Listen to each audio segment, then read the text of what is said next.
सिंह यादव से हमने खास बातचीत की है। डीसी लगातार मतदान केंद्रों पर जाकर लोगों से रूबरू हो रहे हैं। लोगों से वोटिंग के दौरान जो परेशानियां हो रही है उनका वो अपडेट्स ले रहे हैं। अधिकारियों को दिशा निर्देश दिया जा रहा है।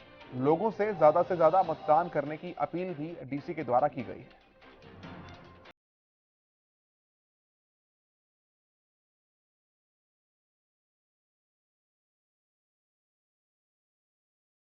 सिंह यादव से हमने खास बातचीत की है। विक्रम सिंह यादव लगातार मतदान केंद्रों पर जाकर लोगों से रूबरू हो रहे हैं, उनसे बातचीत कर रहे हैं, उनसे फीडबैक ले रहे हैं और कोई भी अव्यवस्था है तो तुरंत उसे ठीक करने के लिए दिशा निर्देश भी देते हुए नजर आ रहे हैं।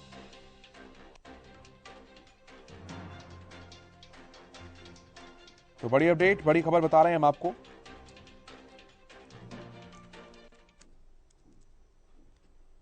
जिला परिषद और पंचायत समिति के जो मेंबर हैं उनके चुनाव मतदान हो रहे हैं। चुनाव के लिए साफ तौर पर कहें तो जो जिले के डीसी हैं और रिटर्निंग ऑफिसर हैं, आप देख सकते हैं कि लगातार लोगों से जो रूबरू हो रहे हैं और उनका हालचाल भी जान रहे हैं, साथ ही जो बूथ है उसका जायजा भी ले रहे हैं। तो कहीं ना कहीं लगातार फील्ड में पहुंच रहे हैं ताकि लोगों को किसी तरह की कोई परेशानी ना आए। डी साहब, क्या मानते हैं, लगातार आप दौरा कर रहे हैं सुबह से, किस तरीके से चल रहा है पूरे फरीदाबाद में चुनाव? पूरे फरीदाबाद में जो भी फीडबैक आया और जहाँ पे विजिट करा है मैंने, पीसफुल चल रहा है और लोगों का पूरा कोऑपरेशन है। लोग भारी मात्रा में आ भी रहे हैं, जैसा कि यहाँ पे भी लाइनें लगी हैं। तो मेरा लोगों से यही आग्रह है कि आज के दिन भी और आने वाले 25 तारीख को भी जब सरपंच और पंचायत के चुनाव है तो उस दिन भी इसी तरह चुनाव करें। क्या मानते हैं सर, लगातार लोगों में भारी उत्साह दिख रहा है, 2 साल बाद चुनाव हो रहे हैं, किस तरीके से देखते हैं? लोगों में उत्साह तो है ही।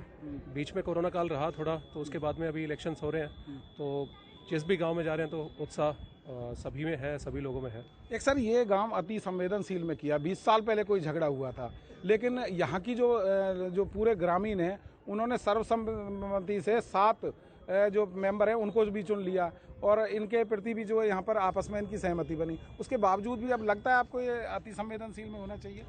नहीं, बिल्कुल ही वो कोई ना कोई क्राइटेरिया उसमें रहता है कि पुलिस की तरफ से भी इनपुट आता है, ड्यूटी मजिस्ट्रेट्स की तरफ से भी आता है, तो उसमें कभी कोई इंसिडेंट वो हमारा क्राइटेरिया रहता है, पहले कभी इंसिडेंट हुआ हो तो। जी। पर ये भी बहुत बढ़िया बात है कि यहाँ पे 7 लोगों को यूनानिमसली चुना गया है यहाँ पे, तो बहुत बढ़िया बात है। इसके लिए मैं गाँव वालों को बधाई देना चाहूँगा और साथ ही आगे अगर इसी तरह रहता है तो ज़रूर ही ये संवेदनशील में से हट जाएगा। तो कहीं ना कहीं अगर आगे भी इसी तरह पीसफुल रहा तो इसको अति संवेदनशील से गांव को हटा दिया जाएगा। और कहीं ना कहीं देख सकते हैं लगातार बूथों का दौरा करते हुए आपको दिखाई दे जाएंगे जो रिटर्निंग ऑफिसर भी हैं और कम डीसी भी हैं, तो कहीं ना कहीं लगातार लोगों से भी रूबरू हो रहे हैं और पूछ रहे हैं कि किसी तरह की कोई परेशानी तो किसी को नहीं है। साफ तौर पर कहें तो लगातार फील्ड में डटे हुए हैं सुबह से ही और कहीं ना कहीं लोगों से हालचाल जान रहे हैं। या जो बूथ पर काम कर रहे हैं कर्मचारी, उनसे भी उनका हालचाल जान रहे हैं, साथ ही पूछ रहे हैं कि किसी तरह की कोई परेशानी तो नहीं आ रही है। और कहीं ना कहीं जिस तरीके से पब्लिक के बीच में अधिकारी भी हैं तो लोगों में भी लगातार जो है